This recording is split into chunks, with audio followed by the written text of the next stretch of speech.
In today's Leeds news, Trafford delay explained, injury concerns for Farke on return, and Paixao and Šulc updates.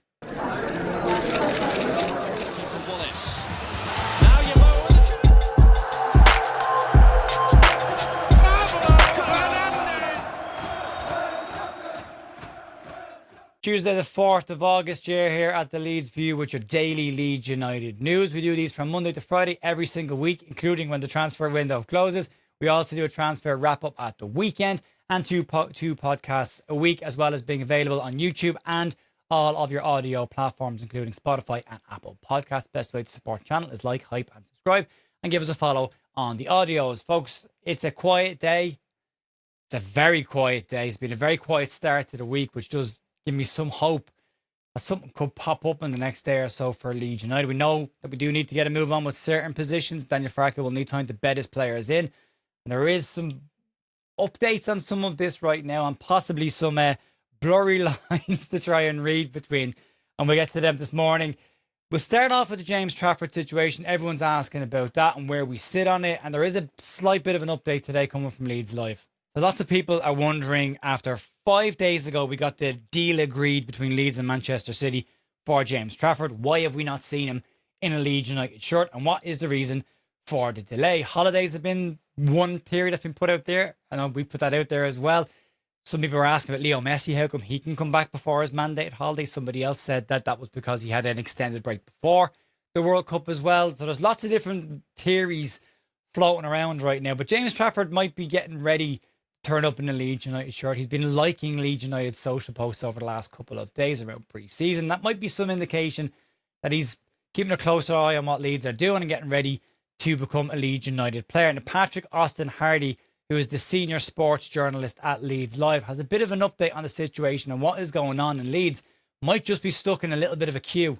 Austin Hardy says that Leeds and Man City have agreed the deal, but he's in a queue that's connected with other clubs and other players. Manchester City are trying to bring in Gerónimo Rulli from Marseille as their replacement for James Trafford. Gerónimo is his name, which is fascinating in its own right. And they're waiting on Rulli to actually walk through the door before they give the green light for James Trafford to move and join Leeds United. And at that point, then Leeds United will give the green light for Lucas Perry to make his move to Torino. All of these deals are said to have been agreed, and it is literally just the final sign-off to let the players move once all the other dominoes have started to fall. And then we are exactly in that dominoes falling situation right now. As soon as that first one drops, which does feel like it will be the goalkeeper from Marseille to Manchester City, all of the rest of these will kick into gear. Now, Austin Hardy frames it like this. City need Marseille to sell Rulli before City let Trafford go to Leeds, before Leeds let Perry go to Torino. Now, Fabrizio Romano has been active this morning on social media, and he has put out a tweet this morning that says the Manchester City are right now in active negotiations with Marseille to bring Rulli in. Now, if we go back a week or so ago and the Carlos Espy situation, when Real Madrid got involved in it, that deal got wrapped up within hours. The clubs that have larger pockets to spend can get these deals done pretty quickly. So it could be, again, some indication that we might see James Trafford in a Leeds United shirt within the next day or two, hopefully sooner than that. There is no issue, apparently, around the deal for James Trafford. Everything seems to be fine. We're just waiting on the final sign-off for this one to get done. And other reports suggest that this could also happen within the next 24 to 48 hours. So there's lots of different theories, opinions, ITKs out there at the moment, giving their suggestions on it. But we'll see. He's been keeping an eye on Leeds social media. He's been actively engaging with Leeds United social media. So it's just about timing now. We have to sit back and just wait a little bit longer before we see Leeds United's record signing come in the door. Let's move on and talk about injury concerns for Daniel Farke. So Leeds returned to Thorp Arch this week after finishing top of their US tournament group. But Daniel Farke was annoyed that he didn't get a trophy and had a little dig at the US mantra on tournaments. It's basically saying that everyone gets a trophy. Why didn't we get ours? Now, he was very clearly joking about this, but the amount of media outlets this morning that have ran with Farke fumes at no trophy is laughable. He was very clearly tongue-in-cheek what happens at these tournaments during pre-season, but a really decent tour for Leeds, and they come back to Thorp Arch. And one area he's likely to be far more serious about is the Leeds United injuries and the players that got hurt in that last game after Leeds played on what you can only describe as a Sunday League pitch, patchwork quilt at best in Chicago. Now, on the positive side of things, Dominic Calvert-Lewin got through 45 minutes of pre-season football, scored twice, looked really, really good, and highlighted how important he is to Leeds and how important it will be to get someone of an equal level to him before the transfer window closes. Now, Isaac Johnson in Leeds Life has an update on some of the injury situations, and the first one, and probably the most obvious one, is that man right there, Gabriel Gudmundsson. Gabby went off early with what looked to be a hamstring issue. He missed 4 games last season with a hamstring problem, although it was his other hamstring, so it's not a reoccurrence of any injury that he did have. Leeds haven't confirmed a timeline on Gudmundsson's injury. Now, he himself was speaking with the Swedish media, and he basically said, I had a little feeling in my hamstring. It was different to what he felt last year. Wasn't taking any chances. We'll have to wait and see. So it might just be the case that this was a precautionary decision from Leeds. Don't take any risks with this. If there's a little bit of a tweak there, if there's a bit of fatigue after having, the World Cup, then a little break and then coming straight back into a pre-season after missing it in the first week or so, maybe it's something like that and he just needs a bit of rest before he's good to go. But we should be keeping an eye on the training videos that Leeds United put out on social media over the next week, just to see if he's popped up in the background of any of them and if he is doing some work. So vital player for Leeds, and they will need to get cover in that position should we miss him, because James Justin's very good there, but he's not the attacking threat that we get from Gabby. Next one to talk about is Jaka Bijol. No minutes in the US tour for him after a bit of a knee issue, but he is expected back in team training soon. But Isaac Johnson has rightly pointed out he will need to get some minutes under his belt before Daniel Farke even thinks about playing him in the first game of the season, which is only 3 weeks away now. Obviously, Bijol missed the first game of last season with a suspension that carried over from his time in Italy. And he's a very important player for Leeds in the centre of that 3-man defence. So unless he can get some games in, and there's loads of games, there's still 3 more friendlies, I believe, possibly even 4. There'll probably be some behind closed door stuff as well. And 21s are there as an option as well, if he does need to get some match minutes under his belt. Ilia Gruev is the next one to talk about. There's no US tour minutes. Didn't see him on the US tour. There were images before the start of pre-season of Gruev on a bike doing his own rehab as he comes back from a meniscus injury, which Leeds have described as being a serious injury. So as of right now, he is said to be continuing his recovery from that knee injury. Could be out for a little bit longer yet to come. Now, the bigger conversation around the likes of Ilia Gruev, Joe Pirou, and Brendan Aronson are the contracts length. All 3 still at the stage of 12 months left on their deals. No contract negotiations talked about, nothing public just yet.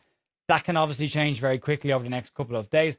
But as of right now, it's pretty quiet on those ones. And Leeds are expected to move anybody on who's not signing a new deal this summer. So they could be ones in the exit queue. The Joe Pirou is obviously interesting as well, because Pirou didn't feature at all in the game against Liverpool. And I think it shows that when Daniel Farke has got Lucas Mecha and Dominic Calvert-Lewin fit, Joe Pirou isn't a person he looks at as an option to play in that game. So, yeah, I think we're likely to see Joe Pirou move on this summer, but we'll see how it goes over the next couple of weeks.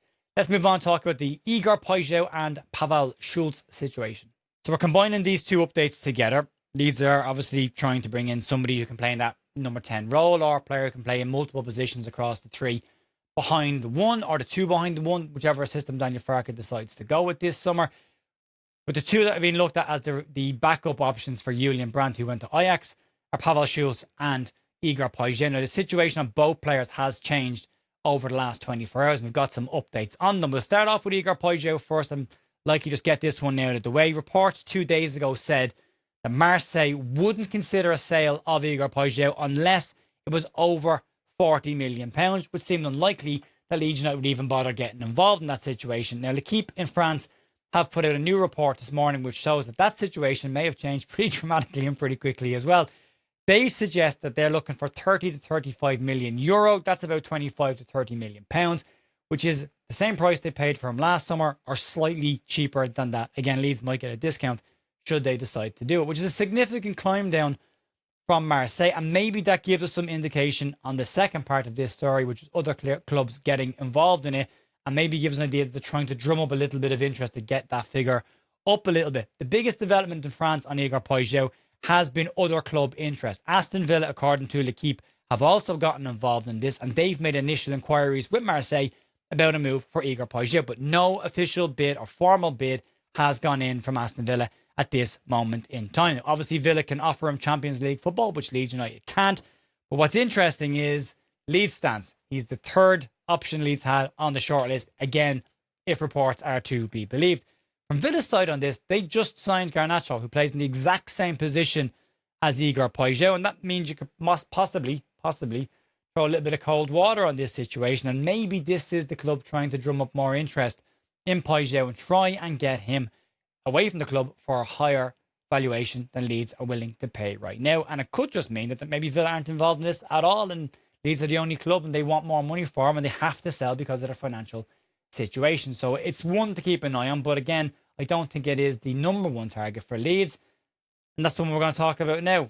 Pavel Šulc's position at Lyon has also gotten a little more interesting over the last 24 hours. Lyon are travelling to Prague today to play Slavia Prague in their Champions League qualifier, and Šulc has been left out of their travelling squad. Reports over the weekend said that if Šulc didn't appear in their Champions League squad for this game, it would likely mean that an exit was on the cards. Paulo Fonseca had said at the back end of last month that Šulc's absence from their squad was related to an injury. However, local media believe his absence is far more conspicuous and they believe an exit could be imminent.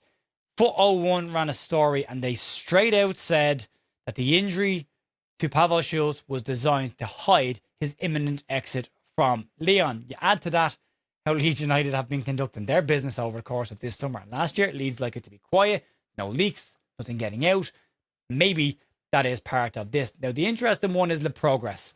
That's Lyon's own paper. They reported that his club exit will happen before the end of the transfer window. And they said, quote, an exit for Pavel Šulc remains an option being considered. Now, when Fonseca was asked directly this week about Pavel Šulc's absence from the Lyon squad, he didn't shoot down the possibility of an exit. All he said was this: we know Pavel had a great season and he's a player other clubs are watching. His value is high in Europe right now and clubs are following his situation closely. So he avoided talking about the injury completely in that situation and has tried to just, I suppose, he hasn't exactly said he's not moving anywhere. So there is possibly a lot of smoke to this. We know the Yorkshire Evening Post confirmed that Leeds had interest in Šulc late at the back end of last month as well. Leeds had made a formal move at that stage. Sebastian Dennis in France said that Leeds had made inquiries and there was an active move on the cards there. And similar to Igor Paixao, these two players are not off the table for Leeds at all. There is a rumoured third player in the mix there somewhere as well, although no names being mentioned right now. Leeds have been very deliberate about the kind of targets they're going for this summer. They missed out on Julian Brandt. We know they've got the previous efforts to try and sign Igor Paixao. Šulc seems like a much more interesting proposition when you look at what they both did in League 1 last season. Šulc outperformed Paixao, both of them in their first season in League 1, both of them with their first seasons with their clubs. And when you put them side by side, Šulc played less minutes than Paixao, and in all competitions, Šulc got 15 goals and 10 assists, and Paixao in all competitions got 12 goals and 6 assists. Now, both very good players, both seriously talented players. It'll be interesting to see what Leeds decide to do and if they can get one of these in. I don't know. I like Šulc. I think Šulc is the one. But I'm not in a position this summer to be talking about what I think is going to happen. So, yeah, it's an interesting one. It's a very murky situation around Šulc. It does feel a bit Leedsy in terms of the cloak and dagger approach to this one. But, yeah, very quiet in Leeds today around local media. A very quiet start to the week and what is, 3.5 weeks, 4 weeks left of the transfer window when you'd expect Leeds to be ramping up their interest and have a lot of players to try and bring in as quick as they can. There is still time. No panic. There is plenty of time. But it does feel like they'd want to get one of these bigger ones done so then Farke can integrate them into a squad and they can start the season in the starting 11. So we'll see. We'll see. But folks, that'll be it for me today. Massive thanks as always for supporting the channel. If you could stick a like on the channel on your way out the door. And if you're not subscribed, consider it. Have a think about it. If you're here every day and watching the channel, why not subscribe as well? It's absolutely free. If there is any major developments this evening, I will come back on with a podcast to give you an update on what has been said. Outside of that, I'll see you tomorrow morning. Enjoy the rest of your day. I'll talk to you soon. See ya.